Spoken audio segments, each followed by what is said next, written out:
Healthy relationships with others are indispensable in many ways. When you're building a successful team, finding new partners, growing a business, or keeping with family and friends. In reality, no one can accomplish anything of significance on their own, as we do not possess all talents, strengths, and capabilities. Now, in order to have great relationships with others, we need to start having a healthy relationship with ourselves.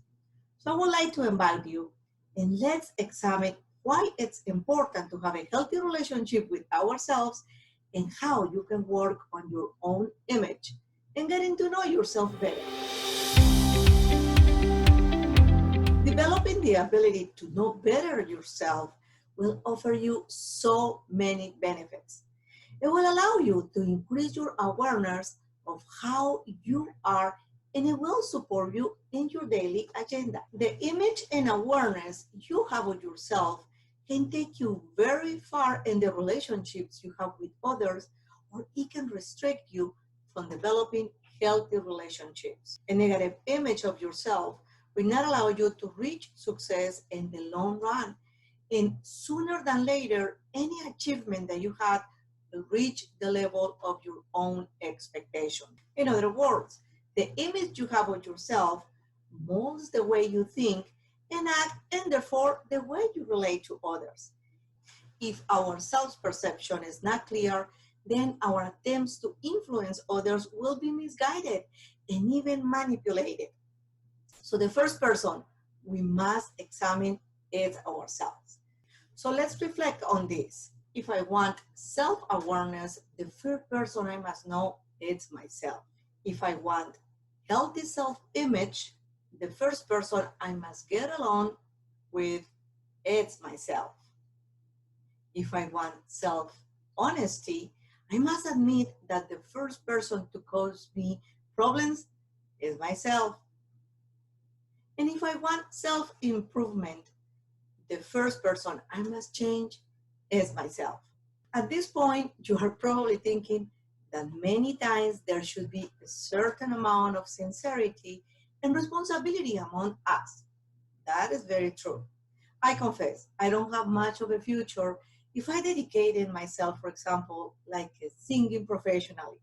Although I did sing to my daughters when they were babies, and when I am in the shower or in the really good mood, I start singing those songs that I know the lyrics, and I probably will be just singing for a little while. I have to be honest with myself and with others. Singing is not one of my strengths. It's not my purpose to pursue this career. I haven't worked on developing my singing capabilities or abilities at all. I have never tried to make a singing a lifestyle. And I have to be honest, I don't believe it is something I really want to explore. It's something that doesn't grab my attention. I'm not interested in becoming a professional singer.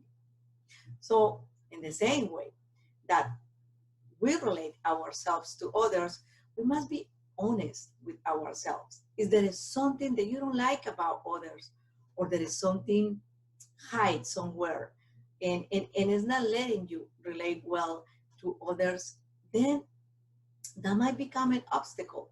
And this obstacle has something to do with the perception and expectations and not what others are doing or they are the way that they're behaving around you.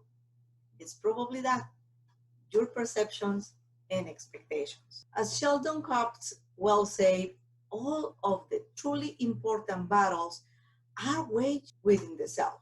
So how can you work on your image and know yourself? So I'm going to share with you 2 or 3 points that it will help you to accomplish this goal. First, I believe that you can start dedicating some time for reflection and make a list of your strong and weak points. And later on, I'm going to talk to you about this a little bit more. Other easy but important step that you can take is to make a list of your trumps and think about what strengths help you to accomplish them. Also, you can examine your character and think about how it could be keeping you away from others. And last but not least, be intentional about better understand yourself and people around you. Knowing ourselves based on reality and honest examination is the first small and great step that we can take to build not only a great relationship with ourselves, but start building our self-esteem, confidence, and character. Then we can move forward to improve our relationship with others. One of the most excellent ways to be intentional about understanding yourself is learning about your personality. Your individual personality affects every aspect of your life. That's why one of the best things you can do to get to know yourself and others is to understand your personality and what naturally drives you. When you recognize your strengths and weaknesses, you are able to give your best as you work with people around you. Contact us to learn more about the DISC and schedule a personal or a team assessment. Our desire is to add value to your journey and help you to have more clarity on your next step and get better results and higher levels of achievement. Come to Leading Force. We have many solutions for you. You can find us on Facebook, or you can also find us here in YouTube. If you're watching the video from YouTube, subscribe and don't forget to click the little bell to receive notifications when the next video will be available for you. So you have a moment of reflection and you can start working on these small but important steps that you can take to improve your relationships. And in the meantime, while we meet again, I want you to reflect this week which elements of your character are really helping you with relationships. See you soon.